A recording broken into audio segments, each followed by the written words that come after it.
당신은 중요한 사람인가?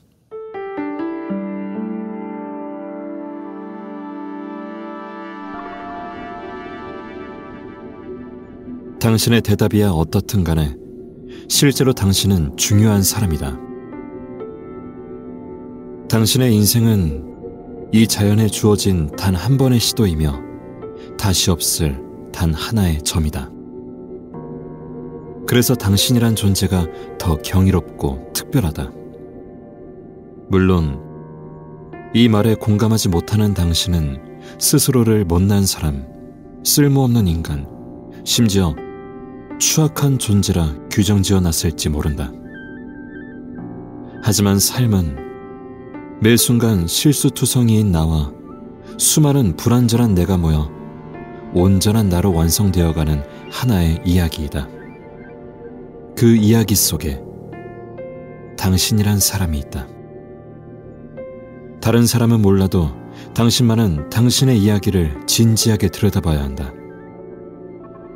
그 이야기를 듣는 난 타인으로서 당신을 이해할 수 있을 뿐이지만 그 이야기를 직접 써나가는 당신은 당신 자신을 제대로 해석할 수 있는 이 세상 유일의 존재이기 때문이다.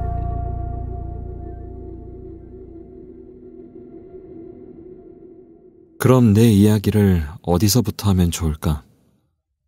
아마도 유년 시절, 아니, 그보다 더 까마득히 먼 나라는 현상의 시원부터 들여다봐야 할 것 같다. 내 이름은 에밀 싱클레어. 내가 10살이 되던 무렵 난 극명하게 다른 두 개의 세계가 이 현실 안에 서로 뒤섞여 있음을 알게 되었다. 밝고 깨끗한 선의 세계와 어둡고 추악한 악의 세계.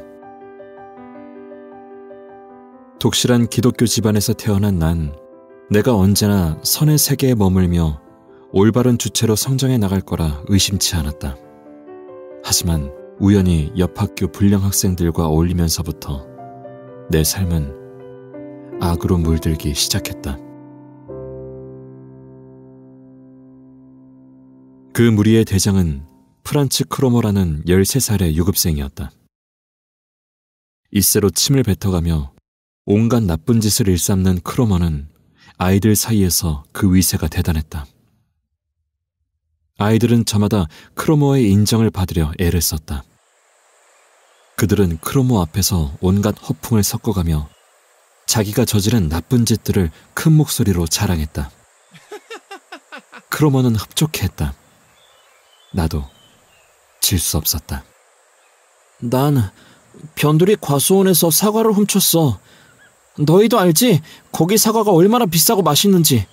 놀랄만한 거짓말이 내 입에서 튀어나왔다. 진짜야? 크로모가 내 이야기에 흥미를 보였다. 진짜야.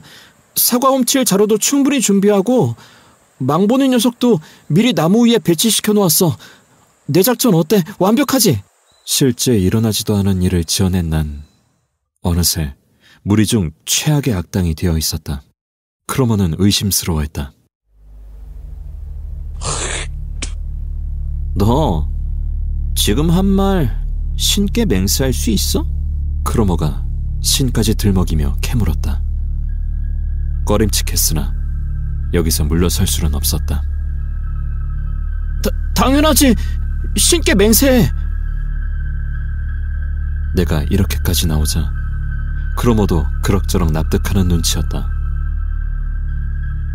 대충 거짓말을 마무리한 나는 널뛰는 심장을 안고 얼른 집으로 달려왔다. 우리 집 대문을 보자 안도감이 찾아와 얼었던 마음도 금세 녹았다. 그러나 진짜 위기는 이때부터였다. 우리 얘기 아직 안 끝난 것 같은데? 몰래 날 뒤쫓아온 크로모가 내 팔을 붙잡았다. 왜 이래? 너 그거 들었어? 과수원집에서 도둑을 찾아내려고 이마르크를 현상금으로 걸었다네? 크로모의 말에 난 사색이 되었다. 그런데 방금 내가 그 쥐새끼 같은 도둑을 잡은 거야? 오늘 정말 운수 터지는 날인가 보다. 설마 그 도둑이 나라고 얘기하려고? 그럼 우리 친구 아니었어? 나더러 이마르크를 포기하라는 거야? 그럴 순 없지. 난 너처럼 부자 아빠도 없는데. 그럼 이러지 마. 그냥 재밌자고 지어낸 말이었어. 난 사실을 털어놓으며 크로모에게 애원해보았지만 소용없었다. 헛소리 작작해. 도둑으로 잡혀가기 싫으면 내일까지 이마르크를 가져와. 그렇지 않으면 넌 감옥에 가게 될 거야. 명심해. 내일까지야. 바보 같은 행동이 내게 엄청난 대가를 요구해왔다. 평화롭던 내 일상은 그렇게 붕괴되었다. 그날 밤 난 구토와 오한으로 한숨도 잘 수 없었다. 도둑이 되지 않으려면 어떻게든 돈을 구해야 했다. 하지만 당시 10살밖에 안 된 내가 어디서 그렇게 큰 돈을 구할 수 있었겠나. 결국 난 도둑질을 하고 말았다. 하나의 죄가 또 다른 죄를 낳은 것이다. 난 부모님 방에서 몰래 이마르크를 훔쳐 크로모에게 가져다 주었다. 그동안 이자가 붙었어. 돈을 더 가져와. 하지만 크로모는 단 이마르크로 날 놓아줄 생각이 없었다. 그때서야 난 깨달았다. 난 이제 완벽하게 크로모의 노예가 되어버린 것이다. 힘없이 집에 돌아오니 안방에서 가족들이 모여 찬송가를 부르는 소리가 들렸다. 난 차마 안방으로 갈 수 없었다. 보이지 않는 벽이 나와 가족 사이를 막고 있었다. 선의 세계와 빠르게 단절되듯 부모님의 기도 소리와 누나들의 찬송 소리가 아득히 멀어져 갔다. 크로머는 매일 밤 집 밖에서 휘파람 소리로 날 불러냈다. 돈이 있으면 그날은 무사했지만 돈이 없으면 벌을 받아야 했다. 크로모의 휘파람 소리는 이제 밤이고 낮이고 환청으로 날 괴롭히고 있었다. 매일 초췌해져가는 날 지켜보며 부모님은 걱정했지만 정작 내 구원자는 되어주질 못했다. 오히려 이 수렁에서 날 구원해준 사람은 전혀 예상하지 못한 순간에 예상치 못한 곳에서 나타났다. 최근에 도시에서 우리 학교로 전학 온 상급생. 그의 이름은 막스 데미안이었다. 순수한 듯 지적인 눈매, 부드러운 듯 강인한 인상, 뭐라 규정할 수 없는 신비로움을 갖춘 데미안은 등교 첫날부터 모두의 이목을 끌었다. 그는 많은 소문을 몰고 다녔다. 돈 많은 홀어머니와 살고 있다는 그는 주먹 한 방으로 사람을 죽일 만큼 힘이 세다는 소문이 돌았고 매일 새로운 여자만 만나는 희대의 바람둥이라는 얘기도 있었다. 하지만 데미안은 그런 소문에 일일이 반응하지 않고 늘 조용히 학교를 다녔다. 내가 그를 처음 만난 건 한 수업에서였다. 그날은 상급생과의 합반 수업이 있는 날이었고 데미안은 나와 같은 교실에서 수업을 듣고 있었다. 선생님은 성경 속 카인과 아벨 형제에 대해 말씀하셨다. 동생 아벨을 질투해 종국엔 살해까지 저지른 형 카인. 하나님은 카인을 벌해 그의 이마에 살인자의 표식을 찍어 놓았다는 이야기였다. 수업이 끝나고 집으로 가는 길이었다. 나나 카인이나 추악한 죄인이란 점에서 다르지 않구나. 거짓말 하나로 크로모라는 굴레에 빠진 난 카인과 나 자신을 동일시하며 스스로를 비난하고 있었다. 네가 카인과 조금이라도 닮았다면 그보다 영광스러운 일도 없을걸? 누군가의 목소리에 난 뒤를 돌아봤다. 막스 데미안이었다.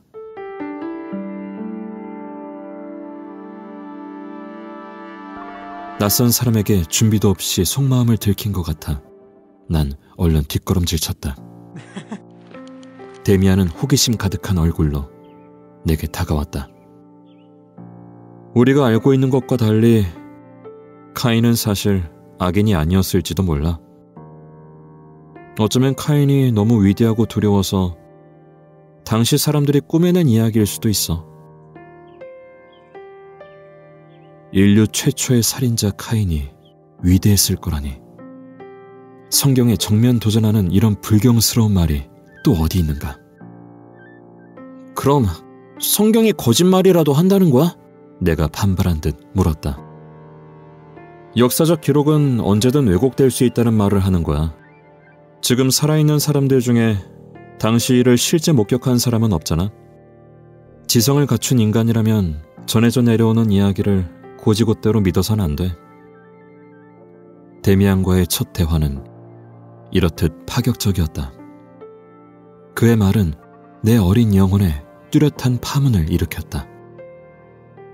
비록 당시 기독교인이었던 나로선 듣기 불편한 얘기였으나 데미안과의 대화는 이후 나의 모든 인식과 의심 그리고 비판의 기준이 되었다는 사실을 부정할 수 없다. 하지만 그때 난 그 사실을 깨닫지 못했다. 솔직히 말해 그럴 여유가 없었다. 프란츠 크로모라는 문제가 내 모든 사고를 지배하고 있어 내 세상은 온통 암흑천지였다. 비가 추적추적 내리던 날, 나는 교회 앞 광장으로 크로모를 만나러 갔다.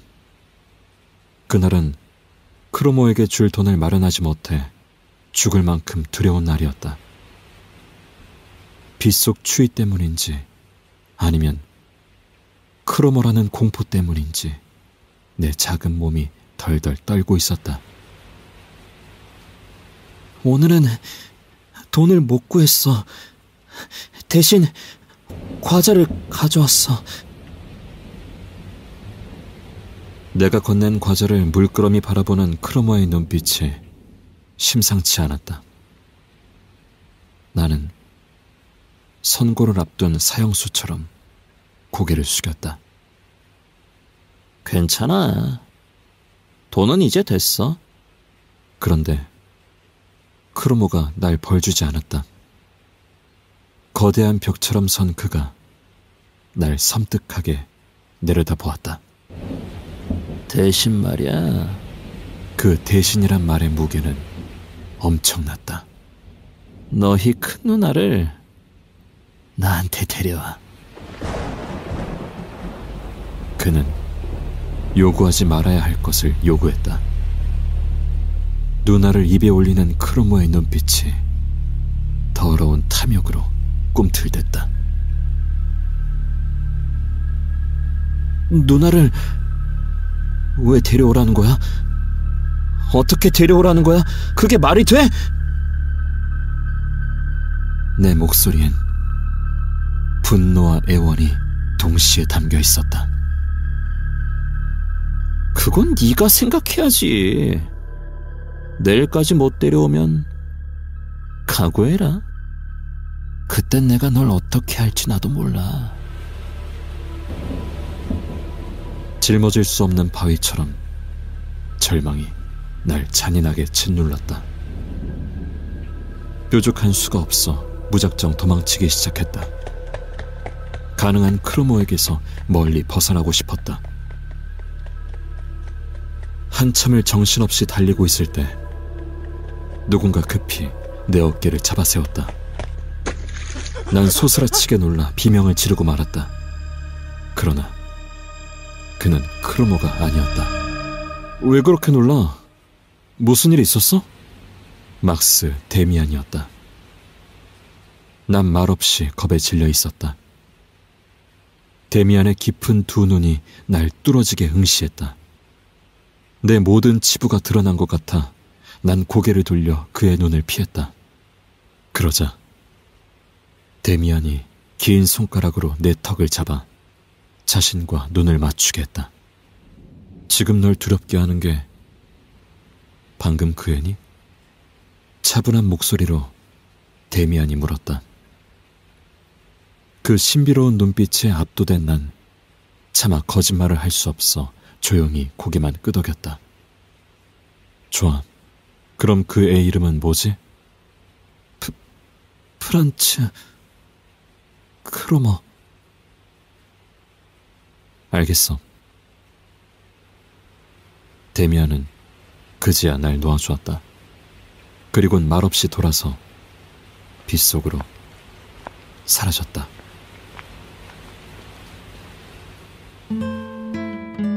그날 이후 신기하게도 프란츠 크로머는 날 찾지 않았다.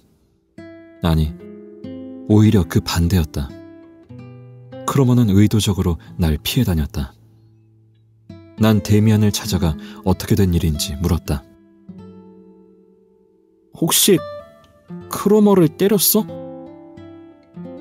데미안이 참지 못하고 웃음을 터뜨렸다. 내가 왜 걔를 때려? 하지만 알려줄게, 싱클레어. 세상엔 폭력보다 훨씬 무서운 게 많아. 그는 알 수 없는 말로 더 이상의 설명을 거부했다. 난 혼란스러웠다. 어느 날 갑자기 내 인생에 들어와 아무 대가 없이 날 구원해준 데미안. 그러나 난 일부러 그와 거리를 두었다. 난 여전히 그의 불경스러운 말들이 두려웠고 크로모라는 내 비밀을 알고 있는 그에게 수치심마저 느끼고 있었기 때문이다. 크로모라는 수렁에서 벗어난 난 이제부터 데미안도 크로모도 모두 잊고 새 출발을 하고 싶었다.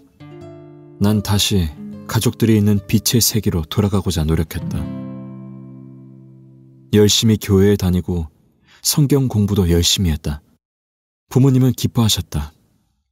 하지만 이상하게도 해방감이 없었다. 어긋난 길 위에 애매하게 서 있는 기분이랄까. 부모님의 기대에 부응하려 하면 할수록 난 더 어색한 인간이 되어가고 있었다. 아무리 기도를 열심히 해도 미움과 시기, 추악한 욕망 같은 불편한 감정들이 의지를 거스르고 시도 때도 없이 마음 밖으로 불쑥불쑥 튀어나왔다. 난 이 혼란한 감정을 어떻게 다뤄야 할지 몰랐다. 네 자신의 어두운 면을 마주하는 게 그렇게 두려워? 나의 혼란을 가장 먼저 알아챈 건 역시 데미안이었다. 또 다른 치부를 들킨 것 같아 난 빨리 자리를 피하려 했다. 싱클레어, 시기나 증오, 욕망은 자연스러운 감정이야. 인간이라면 당연히 느껴야 하는 것들이라고. 내게 금지된 것들이 아니야. 아니, 그건 추악해. 하나님께서 기뻐하지 않을 마음이야. 내가 소리쳤다. 인간은 신의 형상을 닮아 만들어졌다지? 그렇다면 신도 선한 면과 악한 면을 모두 갖고 있을 거야. 신에게도 악한 모습이 있는데 인간이 네가 뭐라고 선한 모습만 갖고 있겠어? 데미안이 차분히 답해 주었다. 신에게 악한 면이 있다고? 말도 안 되는 소리 하지 마. 선생님과 목사님은 그렇게 가르쳐 주시지 않았어. 나는 화를 내듯 반발했다. 선생님과 목사님은 늘 신의 밝은 모습만 알려주니까. 한마디로 우린 반쪽짜리 신과 세상만 배우고 있는 거야. 그리고 그게 전부라고 믿고 있어. 싱클레어, 잘 들어. 내게 추악한 면이 있다면 그것도 내 모습의 일부로 받아들여야 해. 반쪽짜리는 불완전한 거야. 내 일부만 보고 너 스스로를 판단하지 마. 지금부터 온전한 널 보는 연습을 해야 해. 데미안은 최선을 다해 날 이해시키려 했다. 데미안, 헛수고하지 마. 네가 아무리 말을 잘해도 난 절대 너처럼 불신론자가 되지 않을 테니까. 난 그의 말을 진지하게 듣지 않았고 불경한 농담 정도로 여겼다. 내 태도에 실망한 데미안은 끝내 입을 다물어버렸다. 그 이후로 난 데미안과 대화를 나누지 않았다. 나는 그에게 다가가지 않았고 데미안 역시 내게 다가오지 않았다. 우린 그렇게 각자의 삶을 살았다. 시간이 지나 나는 도시에 있는 상급 학교로 진학을 했다. 기독교 집안의 엄격한 규율과 통제에서 벗어나자 나는 고삐 풀린 망아지처럼 방탕하게 살기 시작했다. 무리들을 끌고 다니며 매일 밤 술을 마시고 음담패설을 주고받았다. 어느 날 아침 난 거울에 비친 초췌한 내 모습을 보고 놀랐다. 거울 속엔 프란츠 크로모가 있었다. 이곳에서 난 또 다른 프란츠 크로모가 되어 있었던 것이다. 크리스마스를 맞아 집으로 돌아왔다. 분위기는 예전과 같지 않았다. 가세는 이전보다 기울어 아버지는 지쳤고 어머니는 우울했으며 누나들은 날 낯설어했다. 나는 집에 있기 불편해 코트를 입고 나와 동네 술집에서 혼자 술을 마셨다. 조금 뒤 누군가 내게 다가왔다. 막스 데미안이었다. 많이 자랐구나, 싱클레어. 오랜만에 만난 데미안은 여전히 기품 있는 아우라를 발산하고 있었다. 잘난 그를 보자 내 자신이 더욱 초라하게 느껴져 당장이라도 도망치고 싶었다. 하지만 늘 그랬듯 데미안은 눈빛만으로 날 꼼짝 못하게 했다. 술 잘 마시네. 도시에서 술을 자주 마시나 봐.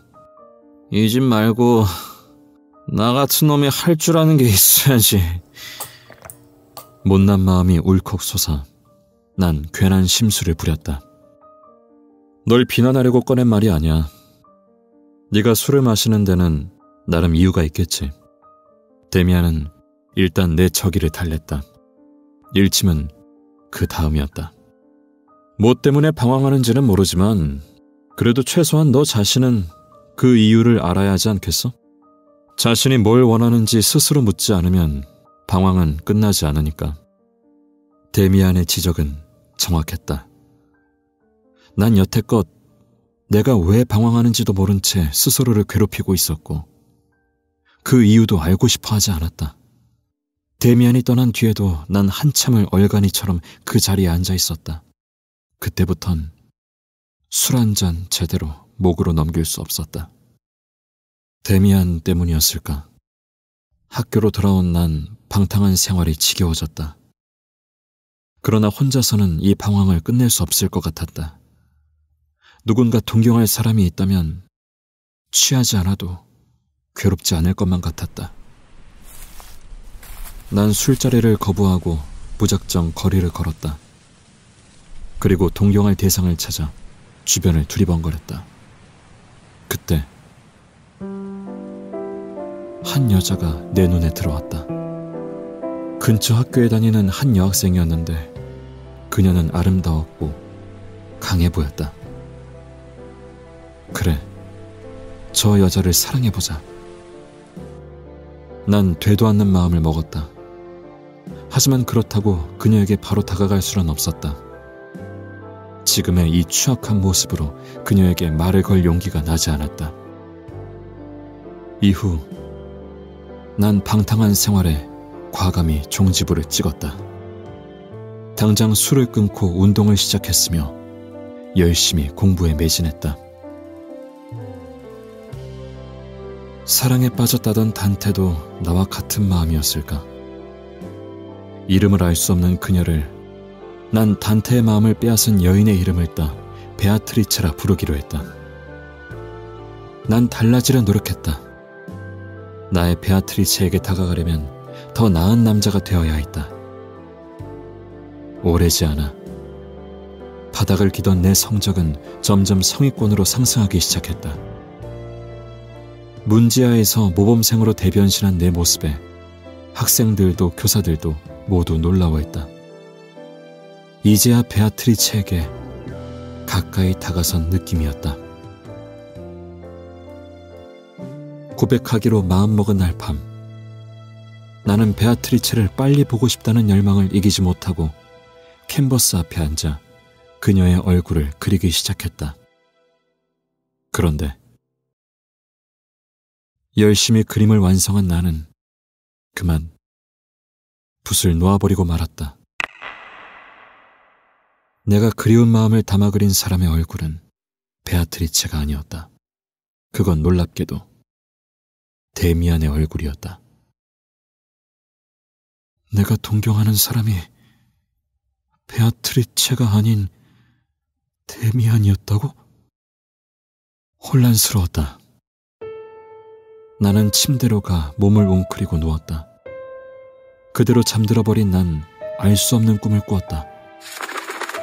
진흙 밭속에 빠진 새가 다시 날아오르려 죽을 힘으로 날갯짓을 하는 꿈이었다. 잠에서 깨니 비가 내리고 있었다. 심장이 이유 없이 날뛰었다. 나는 얼른 캔버스 앞에 앉아 방금 전 꿈에서 본 새 그림을 그렸다. 대체 그 꿈이 의미하는 게 뭘까? 난 완성한 그림을 몇 번이고 반복해 보았지만 명쾌한 답을 내놓지 못했다. 내게 그 설명을 해줄 사람은 단 한 사람, 막스 데미안 뿐이었다. 나는 데미안의 옛집 주소로 그림을 보냈다. 충동적인 행동이었다. 당연히 답장을 기대하진 않았다. 그런데 며칠 후 수업 중 책 사이에 끼워진 낯선 쪽지 하나를 발견했다. 데미안이 보낸 것이었다. 난 얼른 쪽지를 펴보았다. 그 내용은 이러했다. 새는 처절한 투쟁을 거쳐 알을 깨고 나온다. 알은 하나의 세계이다. 고로 태어나는 행위는 하나의 세계를 깨트리는 것과 같다. 새는 그렇게 알을 깨고 나와 신에게로 날아간다. 신의 이름은 아브락사스다. 새롭게 태어나려면 자신을 둘러싼 하나의 세계를 파괴해야 한다고? 데미안의 말이 사실이라면 베아트리체를 동경하는 마음만으로는 난 결코 새로워질 수 없었다. 난 더 깊은 고뇌에 빠졌다. 난 심란해진 마음으로 다시 거리를 배회했다. 혼자서 한참 시내를 걷고 있는데 근처 한 낡은 교회에서 오르간 소리가 흘러나왔다.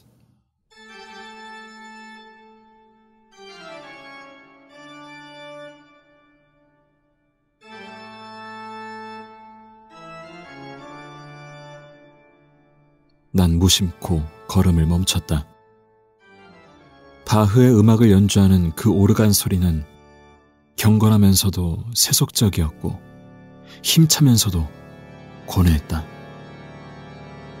나는 교회 앞 작은 바위에 아예 자리를 잡고 앉아 음악에 더 몰두했다. 잠시 후 연주를 마친 이가 교회 밖으로 나왔다. 행색이 초라한 젊은 남자였다. 이곳에서 연주를 듣고 있었던 거요? 남자가 물었다. 그는 자신을 피스토리우스라 소개하며 교회 안으로 날 안내했다.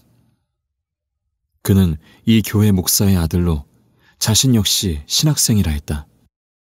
신학생이면 성경을 잘 알겠네요. 기왕 이곳까지 따라 들어온 거. 난 그에게 내 고민을 털어놓았다. 어쩌면 불경한 말을 일삼는 데미안보다 신학생인 피스토리우스가 내 혼란한 마음에 더 명쾌한 답을 줄 수 있을지 몰랐다. 그러나 그의 답변은 내 예상과 전혀 달랐다. 신학교에 다니지만 난 성경을 고지곳대로 믿지 않아. 아버지는 그런 나를 타락한 신학생이라 비난하시지만 그건 잘못된 생각이야. 아버지와 내가 생각하는 신의 모습이 다를 뿐 난 언젠가 진짜 신의 모습을 사람들에게 알려주는 목회자가 되겠어. 방탕한 생활로 교계의 외면을 받고 있었지만 그는 결코 목회자의 길을 포기하지 않았다. 이후 난 피스토리우스와 자연스럽게 가까워졌다. 그는 내게 새로운 영감을 주는 사람이었다.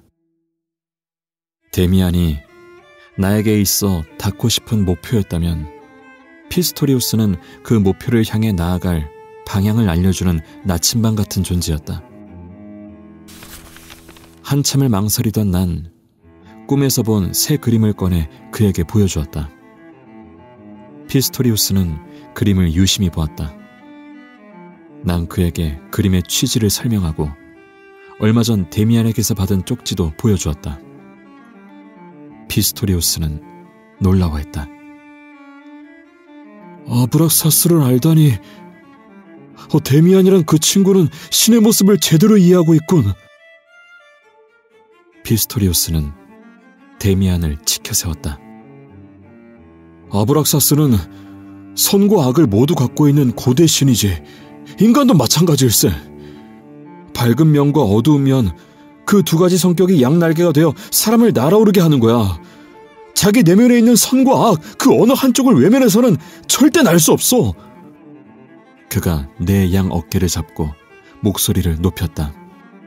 이보게 싱클레어, 자네는 지금 제대로 된 고민을 하고 있는 거야. 내면의 어둠을 직시하고 그 원인을 찾아내려 열심히 성장하고 있어. 내 눈에 지금 자네가 어떻게 보이는지 아나? 마치 죽을 힘을 다해 양날개를 퍼덕이고 있는 새와 같다네. 아직 모르겠나? 싱클레어, 자네는 지금 날고 있는 거야. 피스토리우스는 자기가 놓쳤던 젊은 날의 삶을 내게서 발견한 것처럼 흥분했다. 그제야 이해가 되었다. 진흙밭에 빠진 새는 열심히 날개짓을 해야 다시 하늘에 날 수 있듯 인간도 최선을 다해 고뇌하고 방황해야 성장할 수 있다. 쪽지를 통해 데미안이 내게 하고 싶었던 말은 바로 그것이었다. 난 피스토리우스와 헤어져 거리로 나왔다. 그날 난 두 사람을 다시 만나게 되었다. 한 사람은 베아트리체였다. 멀리서 보이는 그녀는 여전히 아름다웠다.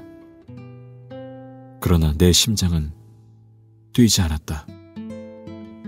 그녀에 대한 동경은 나만을 위한 얕은 마음이었으니 당연한 일이었다. 날 모르는 그녀는 자연스럽게 날 스쳐지나 멀리 떠나갔다. 그리고 내가 제외한 또 한 사람, 바로 막스 데미안이었다. 그가 다시 내 앞에 나타난 것이다. 데미안은 장교가 되어 있었다. 오랜만이야, 싱클레어. 어떻게 날 알아봤어? 내가 묻자 데미안이 손가락으로 내 이마를 가리켰다. 그 카인의 표식을 봤거든. 데미안은 자신의 집으로 날 초대했다. 데미안의 어머니인 에바 부인이 날 반갑게 맞아주었다. 그녀를 만나고 첫눈에 내 심장은 멈추고 호흡이 사라졌다. 그녀는 아름다운 사람이었다. 매혹적인 눈을 가진 에바 부인은 어딘지 중성적인 느낌을 자아냈고 미소는 따뜻한 듯 때론 도발적이었다. 그녀가 내게 손을 내민 순간 시간이 멈춘 듯 했다. 난 떨리는 마음으로 그녀의 손에 입을 맞추었다. 난 그날 에바 부인과 많은 얘기를 나눴다. 이야기 도중 난 그녀에게서 눈을 떼지 못했다. 에바 부인은 내가 꿈에 그리던 여인이었다. 동경하려 마음먹지 않아도 사랑할 수밖에 없는 여인. 그것이 에바 부인이었다. 그날 이후 난 자주 데미안의 집을 찾았다. 에바 부인이 주최하는 모임에 열심히 참여하며 그녀가 소개시켜주는 사람들과 적극적으로 어울렸다. 하지만 내 시선은 언제나 그녀를 향해 있었다. 혼자 카페에 앉아 사색을 하거나 독서를 할 때면 난 이따금씩 눈을 감고 그녀의 잔상을 머릿속에 남겼다. 그럼 그녀는 따뜻한 햇살 아래 책을 읽고 있는 나의 머리칼을 부드럽게 쓸어주곤 했다. 그 상상으로 내 삶은 천국이었다. 나는 에바 부인을 사랑하고 있었다.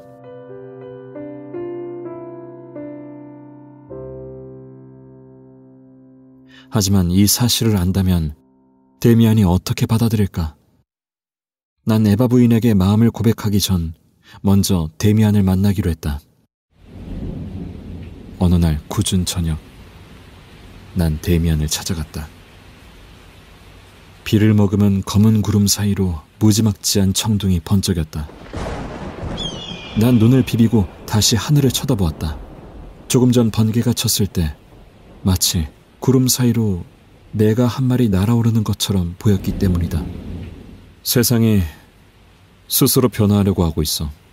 어느새 데미안이 내 옆에 서 있었다. 그게 무슨 소리야? 내가 물었다. 곧 세상이 새롭게 태어날 거야. 하지만 그 과정은 무척 고통스럽겠지. 많은 죽음이 뒤따를 거야. 데미안의 불길한 예감이 날 긴장시켰다. 그 예감은 곧 현실로 닥쳤다.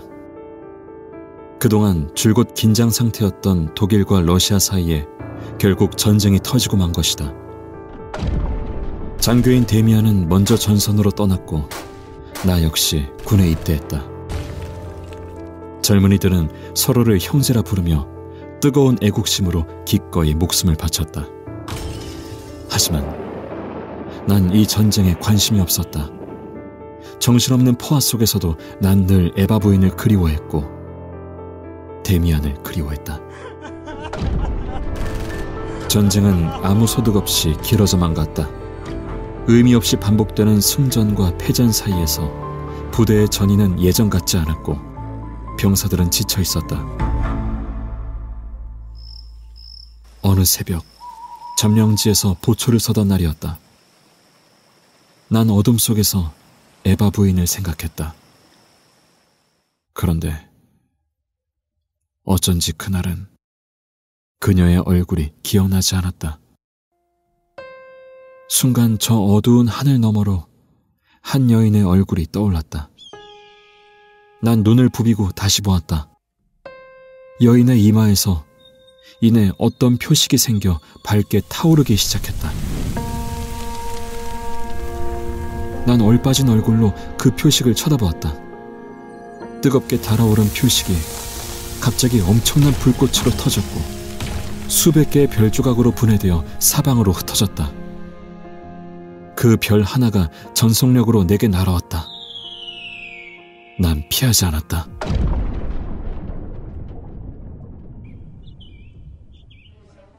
눈을 떠보니 야전병원 막사 침대에 내가 누워있었다. 내 얼굴엔 온통 붕대가 칭칭 감겨 눈만 드러나 있었다. 의무병 말을 들으니 부대가 적의 기습 침공을 받았고 난 온몸에 화상을 입은 채 의식을 잃었다고 했다. 의무병이 떠나고 난 다시 잠에 들었다. 한참 시간이 지나 잠에서 깨니 주변이 고요했다. 그때 누군가 옆 매트리스에 앉아 나를 바라보고 있었다. 난 고개를 돌려 그를 바라보았다. 놀랍게도 그는 막스 데미안이었다. 데미안이 침대에서 몸을 일으켜 내게 다가왔다. 내 얼굴이 붕대에 다 가려져 있음에도 그는 날 알아보는 듯했다. 난 입을 움직일 수 없어 아무 말도 하지 못했다. 이봐, 꼬마 싱클레어. 데미안이 내 귓가에 대고 속삭였다. 난 이제 가야 해. 앞으로 프란츠 크로모 같은 녀석이 널 괴롭혀도 난 달려와 널 도울 수 없을 거야. 하지만 걱정하지 마. 넌 충분히 스스로 이겨낼 수 있을 테니까. 넌 카인과 같은 강자잖아. 그러니 네 마음에 항상 귀를 기울여. 그럼 답을 찾을 수 있을 거야. 그의 이마가 카인의 표식으로 빛났다. 그리고 네가 어려움에 처하면 꼭 이걸 전해주라고 에바 부인이 내게 부탁했어. 에바 부인의 이름이 내 가슴을 뜨겁게 했다. 데미안은 내 이마를 다정히 쓰다듬어 주었다. 그녀가 내게 전해주려던 게 대체 무엇일까? 그때 데미안이 내게 입맞춤했다. 놀랄 새도 없었다. 내가 정신을 차리기도 전 그는 어느새 에바 부인으로 변해 있었다. 에바 부인의 따뜻한 입술이 내게 닿았다. 그렇게 난 눈을 감았고 일생의 가장 편안한 잠 속으로 스르륵 빠져들었다. 다음 날 눈을 떠보니 내 옆에 데미안은 없었다. 그러나 내 입술엔 여전히 따뜻한 흔적이 남아있었다.